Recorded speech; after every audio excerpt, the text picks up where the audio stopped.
Halo semuanya, episode 62 dari Dunia Seribu Besar sudah hadir nih. Tanpa banyak pembukaan, yuk kita saksikan kelanjutannya. Di episode sebelumnya, dalam pertempuran sengit di dalam gua batu, Xiaoyan berhasil menghancurkan formasi pelindung dan melepaskan teknik pamungkasnya, teratai pemusnah, yang meluluh lantahkan seluruh area dan hampir membunuh dua saudara dari klan Yu, Yu Hui dan Yu Jing. Meski Yu Hui berhasil kabur dengan menghancurkan token penyelamat, poin keduanya otomatis berpindah ke tangan Xiaoyan, Yuru, dan Mu Feng, mengangkat posisi mereka ke peringkat atas seleksi.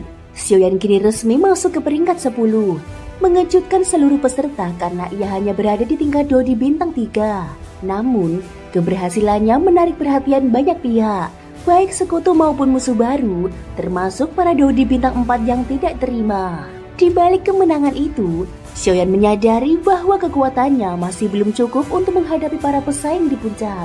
Namun dengan potensi menyatu dengan api milik Long Yi, harapan untuk menembus batas Dodi bintang 4 pun mulai terbuka. Di tengah atmosfer yang semakin menegang, wajah Long Yi terlihat penuh amarah. Raja Naga Emas adalah sosok yang nyaris disakralkan. Ia tidak pernah menyangka bahwa tindakan mendadak Xiaoyan yang mengarah padanya justru berasal dari kehendak Raja Naga Emas sendiri. Xiaoyan, apa yang hendak kau lakukan? Xiaoyan menanggapi dengan senyum tipis. Dia kemudian menyampaikan secara langsung maksudnya. Long Yi, api di tubuhmu bukanlah api biasa. Kini kau telah menjadi roh penguasa dari penguasa api abadi milikku. Tentu saja, kau harus menunjukkan ketulusanmu. Jika tidak, mengingat kau mengetahui sebagian rahasiaku dan juga informasi mengenai Raja Naga Emas. Kata-kata Xiaoyan itu membangkitkan kemarahan dalam diri Long Yi. Dia tidak percaya bahwa Xiaoyan mengetahui keberadaan api khusus dalam tubuhnya. Api yang selama ini ia rahasiakan dari semua orang. Bagaimana mungkin kau tahu tentang itu? Sorot matanya dipenuhi kecemasan dan pertanyaan. Dulu, ketika dirinya dijebak oleh 3 manusia kuat dengan dalih membantu menghindari kesengsaraan surgawi, tubuh naga Long Yi dihancurkan hingga hanya menyisakan jiwa. Namun berkat kekuatannya yang luar biasa, ia berhasil bertahan dalam ruang rahasia itu selama ribuan tahun. Pedang abadi yang diperoleh oleh 3 orang kuat manusia juga luar biasa. Tetapi sekarang ada beberapa cacat dan daya tariknya juga sangat berkurang. Namun, ada satu hal yang tidak diceritakan Long Yi kepada Xiaoyan. Alasan utama dirinya diburu oleh ketiga ahli Dosian tersebut adalah karena api mutan dalam tubuhnya. Ia berasal dari cabang naga pemuja api, dan darahnya yang murni memunculkan api mutan legendaris bernama api darah membara. Api yang tercipta dari perpaduan kekuatan darah naga dengan elemen bawaan. Api itu memiliki kemampuan membakar darah musuh dari dalam, menyebabkan kehancuran secara langsung. Meskipun kemampuan itu tidak efektif terhadap lawan yang lebih kuat, namun terhadap mereka yang sebanding atau lebih lemah, efeknya sangat mematikan. Terlebih terhadap musuh yang mengandalkan kekuatan darah murni, api ini memberikan tekanan luar biasa. Long Yi menyembunyikan fakta itu karena ia berharap suatu saat Xiaoyan akan melepaskannya sebagai roh pedang, dan ia akan kembali menjadi roh bebas. Namun kenyataan tak bisa disangkal. Setelah beberapa saat mengikuti Xiaoyan, ia menyadari bahwa tubuh pemuda itu mengandung 22 jenis api yang berbeda. Beberapa di antaranya bahkan membuatnya merasa terancam. Yang membuatnya paling terkejut adalah stabilitas luar biasa dalam tubuh Xiaoyan, di mana berbagai jenis api saling bertolak belakang, namun tetap bisa dikendalikan. Suara marah pun kembali meledak dari mulut Long Yi. Xiaoyan, jangan keterlaluan. Xiaoyan berkata, tenanglah, Raja Naga Emas telah memberitahuku bahwa kondisimu saat ini sangat istimewa. Jika kamu membantuku, maka kelak satu butir pil penghindar kesengsaraan akan kupersembahkan langsung padamu. Mendengar itu, Long Yi pun tersentak. Pil penghindar kesengsaraan, matanya membelalak.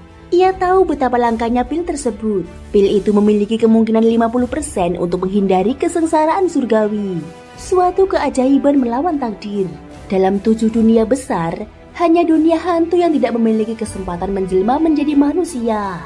Dunia lainnya, termasuk para binatang ajaib, semua bercita-cita menjelma menjadi manusia, karena bentuk manusia diyakini sebagai puncak kecerdasan dan potensi. Contohnya adalah macan api suci yang pernah muncul. Meskipun mampu berubah wujud menjadi manusia, namun karena usia dan kekuatannya terbatas, dia belum mampu menjelma secara penuh. Namun Long Yi berbeda. dia telah lolos dari kesengsaraan pertamanya dengan memburu 3 manusia kuat dan bersembunyi dalam ruang rahasia. Tapi waktu terus berjalan. Dalam kurang dari 50 tahun, tribulasi kedua akan datang. Dengan keraguan dalam suaranya, ia pun bertanya, "Apakah kau sanggup membuat pil itu?" Keyakinan tergambar jelas dalam ucapan Xiaoyan. Pil tingkat 1 dan 2 kelas kaisar sudah bisa kugenggam dengan mudah. Bahkan pil tingkat 3 pun hanya selangkah lagi. Meski pil penghindar surgawi adalah pil tingkat 4 kelas abadi, aku bersumpah akan menyerahkannya sebelum tribulasi keduamu datang. Long Yi terdiam. Dia tahu sekalipun ia kini hanya roh pedang, apabila benar-benar ingin melarikan diri, Xiaoyan yang masih berada pada tingkat Dodi bintang 3 pun tidak akan mampu menahannya.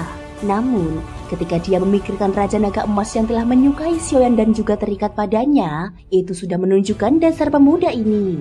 Terlebih lagi, ia hanya memiliki lebih dari 40 tahun untuk menghadapi kesengsaraan surgawi kedua. Hei, kalau begitu, aku akan berjudi kali ini. Begitu keputusan diambil, nyala api merah membara di tubuh Long Yi segera menyatu dan terkondensasi, membentuk bola api kecil yang melayang keluar dari penguasa api abadi dan menuju ke arah Xiaoyan. Xiaoyan menyambutnya dengan tangan terbuka. Dia menatap api itu dan bergumam pelan. Jadi, inilah inti api dari api darah membara. Kekuatannya memang luar biasa. Tanpa ragu, dia menelan bola api itu. Mantra api pemurnian pun berputar deras di dalam tubuhnya, dan kekuatan dalam dirinya melonjak tajam. Aura yang mendadak meledak itu segera disadari oleh 2 sosok terdekatnya. Mu Feng berseru kaget. Aura ini, dia sebenarnya menembus Dodi bintang 4. Yuru pun memberi perintah dengan cepat. Jaga sekeliling, jangan biarkan siapapun mengganggunya. Namun, suara kasar dan lantang mendadak menggema dari balik lebatnya pepohonan. Xiaoyan, serahkan poin milik Yu Hui dan Yu Jing, lalu enyahlah dari hutan mayat ini. Mungkin aku akan mengampunimu. Sosok besar bertubuh kekar perlahan muncul dari balik bayang-bayang, memanggul kapak raksasa. Yuru menatapnya dengan serius. Ini masalah besar. Tatapannya beralih kepada Xiaoyan yang tengah duduk bersila, dikelilingi oleh nyala api yang menggila. Dengan cepat, ia memusatkan Doki, siap mempertaruhkan segalanya untuk menjaga pemuda itu. Dari kejauhan, seorang pria kekar dengan kapak besar di punggungnya berdiri dengan angkuh. Ia adalah Suni, seorang ahli peringkat ke-11 dengan kekuatan Dodi bintang 4 tahap akhir. Tatapannya menyapu ke arah 2 sosok di depannya, seolah meremehkan mereka. Dengan nada mencemooh, ia berkata, "Jadi, kalianlah Yuru, peringkat 99. Dan Mu Feng peringkat 94. Kalian berdua baru saja mencapai tahap awal Dodi bintang 4. Sebaiknya menyingkirlah. Aku tidak tertarik dengan poin yang kalian miliki."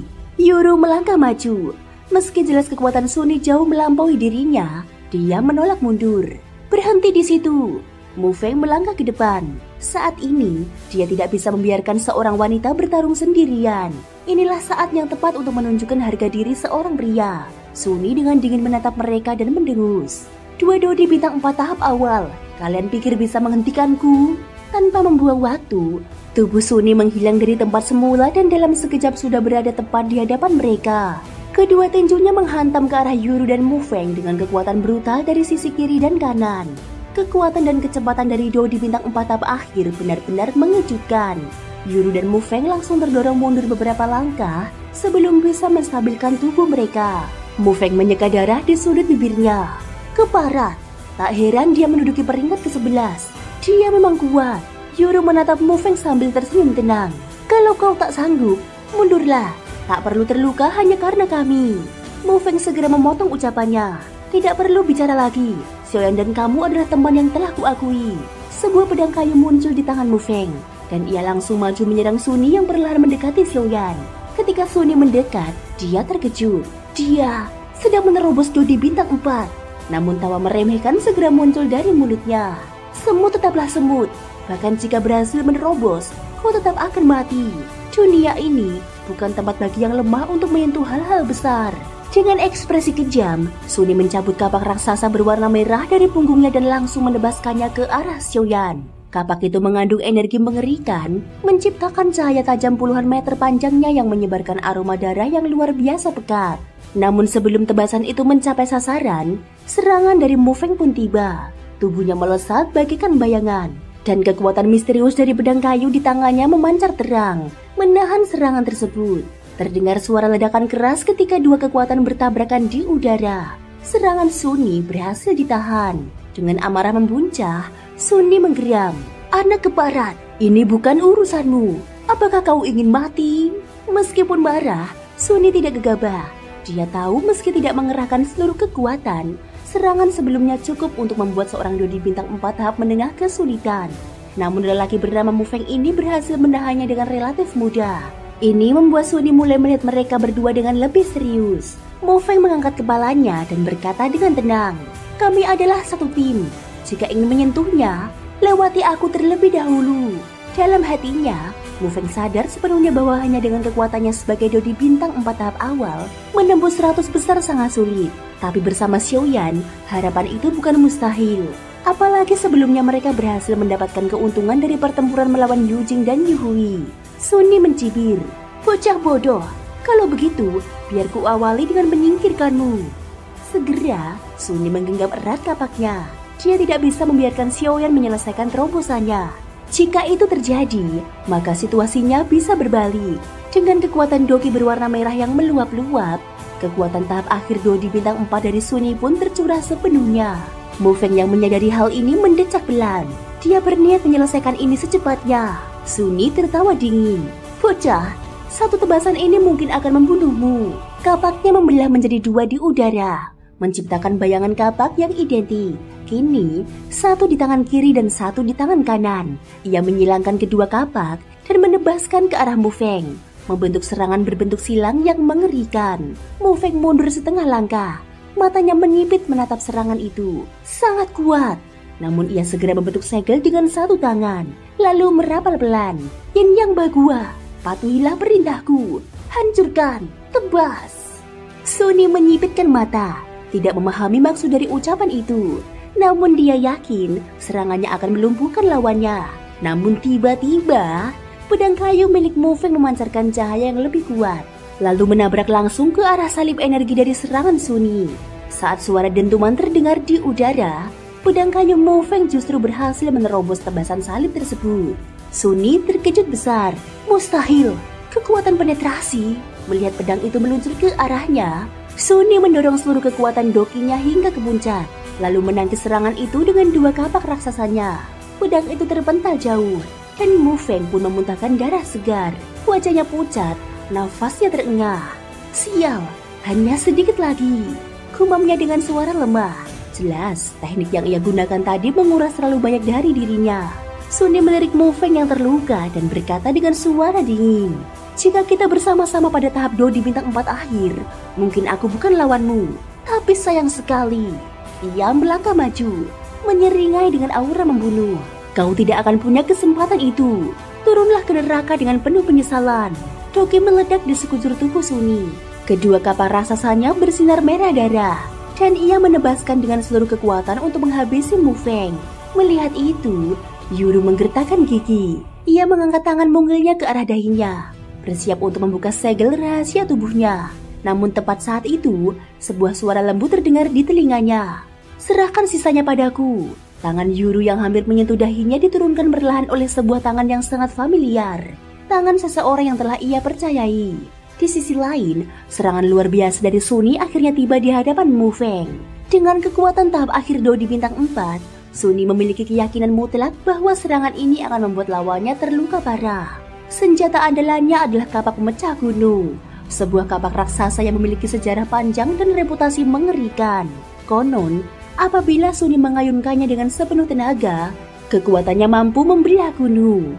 Bahkan seorang ahli puncak Dodi bintang 4 pun kesulitan untuk mencapai tingkat kehancuran seperti itu.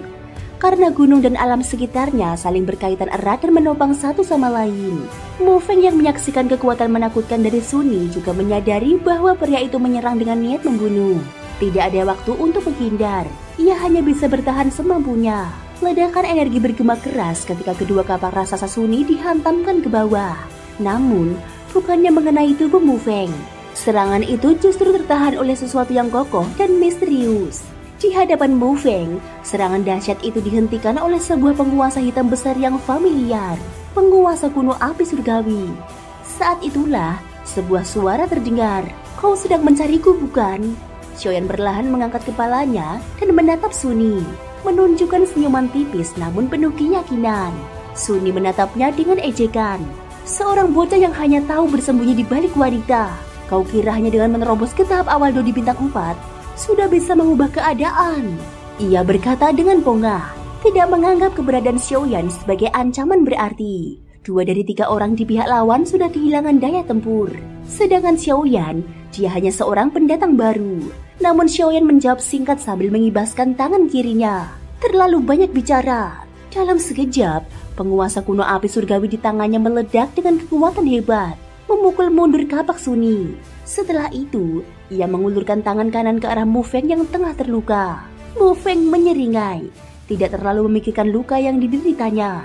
Kalau kau terlambat sedikit saja, mungkin aku sudah tamat. Sunyi ini cukup kuat. Dia berada di peringkat ke-11, tepat di bawahmu, dan kekuatannya memang Dodi bintang 4 tahap akhir. Xiaoyan berkata, tenang saja, aku bisa menanganinya. Xiaoyan menyerahkan sebuah botol kecil berisi pil pemulihan tingkat tinggi kepada Mu Feng, yang segera menelannya tanpa ragu. Momen itu tidak luput dari perhatian Sunyi.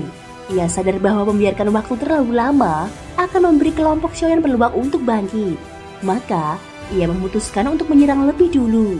Dibalut oleh doki berwarna merah darah, kedua kapaknya mulai memancarkan gelombang kekuatan yang destruktif.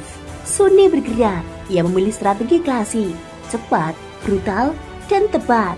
Serangan harus sangat cepat agar lawan tidak bisa membedakan antara bayangan dan tubuh aslinya. Serangan harus brutal agar lawan kehilangan kesempatan membalas. Dan yang paling penting, serangan harus tepat sasaran untuk memastikan hasil akhir yang mematikan. Sunyi memutar tubuhnya, menarik tangan kiri ke belakang, lalu melemparkan kapak kanan dengan kekuatan penuh ke arah Xiaoyan. Xiaoyan hanya mendengus dingin. Dalam sekejap, api yang membara menyelimuti seluruh tubuhnya. Kedua tangannya mencengkeram erat penguasa kuno api surgawi. Dan di atas penguasa itu, 23 warna api tampak mengalir perlahan. Berkat 22 jenis api surgawi yang dibawanya dari benua Doki, serta ditambah dengan penyatuan api asal milik Long Yi, kini ia menguasai 23 jenis api surgawi. Api asal dari Long Yi tidak hanya memperkuat kekuatan tempur Xiaoyan, tapi juga langsung membuat teknik mantra api miliknya melonjak ke tingkat abadi. Xiaoyan mengangkat penguasa kuno api surgawi dan langsung menangkis serangan mematikan dari Sunyi. Kedua senjata bertabrakan, menciptakan ledakan energi besar yang mengguncang langit. Angin panas membakar, dan tekanan dari benturan membuat ruang di sekitar mereka seolah membeku. Keduanya berdiri kaku, wajah mereka sama-sama tanpa ekspresi. Namun di detik berikutnya, api berwarna 23 lapis di atas penguasa kuno menembus langsung ke sepanjang permukaan kapak Sunyi dan menyusup ke tubuhnya. Ekspresi Sunyi berubah drastis. Ia memang sudah bersiap menghadapi kekuatan Xiaoyan, namun tidak menyangka bahwa api milik Xiaoyan akan menemukan celah dan menyusup ke dalam tubuhnya. Sebagai pengguna doki beratribut api, Sunyi semula merasa tidak perlu khawatir terhadap api lawan. Tapi dia keliru. Api milik Xiaoyan bukanlah api biasa. Begitu 23 jenis api itu memasuki tubuhnya, Sunyi langsung merasakan ada yang tidak beres. Namun saat ia mencoba mengusir api itu dari tubuhnya, dia menyadari bahwa sudah terlambat. Berbagai jenis api menunjukkan kekuatan khas mereka di dalam tubuh Sunyi. Void Swallowing Flame mulai melahap doki di dalam tubuhnya, membuat energi dalam dirinya terus melemah. Purifying Lotus Demon Flame membakar jiwa dan kesadarannya dari dalam. Blazing Blood Flame menghanguskan darah dalam tubuhnya, seolah darah itu sendiri mulai terbakar. Semua jenis api itu bergerak liar, membuat keringat dingin membasahi dahi Sunyi. Dia sangat yakin, jika membiarkan api ini tetap dalam tubuhnya, maka dalam waktu kurang dari 10 menit, organ dalamnya akan berubah menjadi abu. Dan saat Sunyi mulai panik dan kehilangan kendali, Xiaoyan bergerak. Satu serangan yang dipenuhi energi mengerikan tiba-tiba muncul di hadapan Sunyi yang belum sempat bereaksi. Thank you guys sudah mendengarkan ceritaku di episode kali ini sampai akhir. Pokoknya ikutin terus kelanjutan episode berikutnya ya. Terima kasih buat kalian semua yang udah dukung aku dengan cara like, subscribe, dan komennya. Semoga hari kalian menyenangkan. Sampai jumpa dan bye-bye.